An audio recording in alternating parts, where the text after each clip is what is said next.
रामाय रामभद्राय रामचंद्राय वेदसे रघुनाथाय नाथाय सीताय पतये नमः। छत्रपति शिवाजी महाराज जन्मोत्सव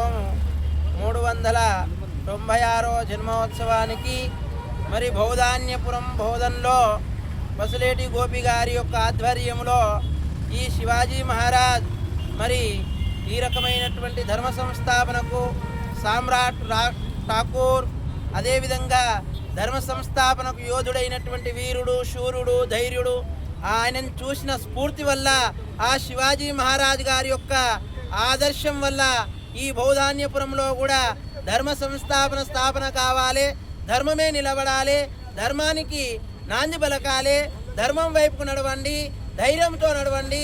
ఛత్రపతి శివాజీ మహారాజ్ ఒక చేతిలో ఖడ్గం ఉన్నది, ఆయన గుర్రం పేరు కూడా మోతి అనేటువంటి గుర్రము. ఆ గుర్రం సవారి కూడా ధైర్యానికి కన్నుసైగతో నడిచిన శివాజీ మహారాజ్ గారు ఆయన చేసినటువంటి పాలన, ఆయన తల్లి దగ్గర నేర్చుకున్న జీజాబాయి దగ్గర నేర్చుకున్నటువంటి సామ్రాట్ యోధుడు, అదేవిధంగా మహాభారత రామాయణ భాగవత ఇతిహాసాలు కూడా అనేకమైనటువంటి తల్లి నేర్పిన మొదటి గురువైనటువంటి జీజాబాయే శివాజీ మహారాజ్ గారికి తల్లి.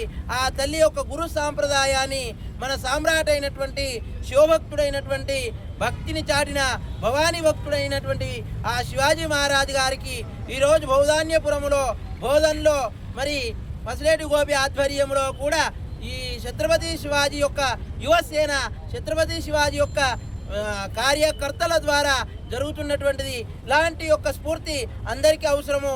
ధైర్యంతో ముందుకెళ్ళండి, ఆ ధైర్యమే ధర్మాన్ని నిలబడుతుంది, ఆ ధర్మమే మిమ్మల్ని రక్షిస్తుందని కోరుకుంటూ జై భవానీ, జై భవానీ, జై భవానీ.